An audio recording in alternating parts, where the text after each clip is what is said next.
গল্পটির নাম জাদুর কলম। একসময় এক ছোট্ট গ্রামে রাতুল নামের একটি ছেলে থাকত। রাতুল ছবি আঁকতে এবং নতুন নতুন গল্প তৈরি করতে খুব ভালোবাসত, কিন্তু তার আঁকা ছবিগুলো যেন প্রাণ পেত না এবং গল্পগুলো জীবন্ত মনে হতো না। রাতুলের মন খারাপ হয়ে যেত। একদিন রাতুল তার দাদুর সাথে গ্রামের পাশে মেলায় গেল। মেলায় অনেক লোক ছিল এবং বিভিন্ন ধরনের জিনিসপত্র বিক্রি হচ্ছিল। হাঁটতে হাঁটতে তারা একটি পুরনো জিনিসের দোকানে পৌঁছাল। দোকানটিতে অনেক পুরনো জিনিস ছিল। রাতুল দেখল একটি পুরনো টেবিলের ওপর একটি চকচকে কলম রাখা আছে।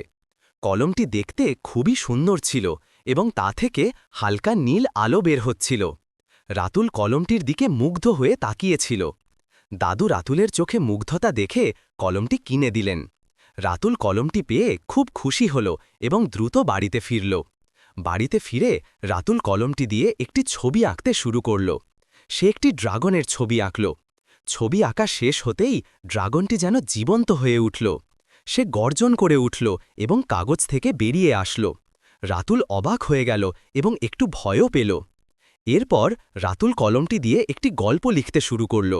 সে একটি সাহসী রাজকুমারের গল্প লিখল, যে একটি দুষ্ট জাদুকরকে পরাজিত করে একটি রাজ্যকে বাঁচিয়েছিল। গল্পটি শেষ হওয়ার সাথে সাথেই রাজকুমার এবং জাদুকর তার ঘরের মধ্যে হাজির হল।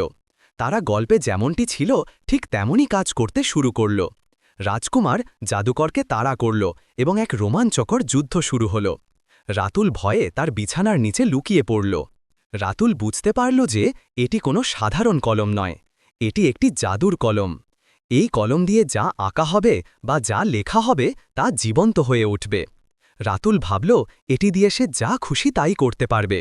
রাতুল প্রথমে খুব উত্তেজিত ছিল, কিন্তু সে দ্রুত বুঝতে পারল যে এই জাদুর একটি খারাপ দিকও আছে। তার আঁকা ড্রাগন এবং তার লেখা গল্পের চরিত্ররা তার ঘরে বাস্তব হয়ে ওঠায় তার ঘরে অনেক বিশৃঙ্খলা সৃষ্টি হচ্ছিল। রাতুল তার দাদুর কাছে গেল এবং তাকে সব কথা খুলে বলল।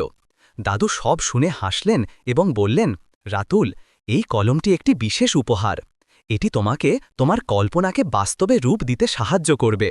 তবে এর সাথে একটি বড় দায়িত্বও আছে। তুমি যা কিছু তৈরি করবে তার ফলাফল সম্পর্কে তোমাকে ভাবতে হবে। রাতুল তার দাদুর কথা বুঝতে পারল। সে সাবধানে কলমটি ব্যবহার করতে শুরু করল। সে সুন্দর ছবি আঁকল এবং মজার গল্প লিখল, কিন্তু সবসময় খেয়াল রাখল যাতে তার সৃষ্টি কারো কোনো ক্ষতি না করে। সে কলমটি দিয়ে ছোট ছোট জিনিস তৈরি করত যা বন্যদের সাহায্য করত।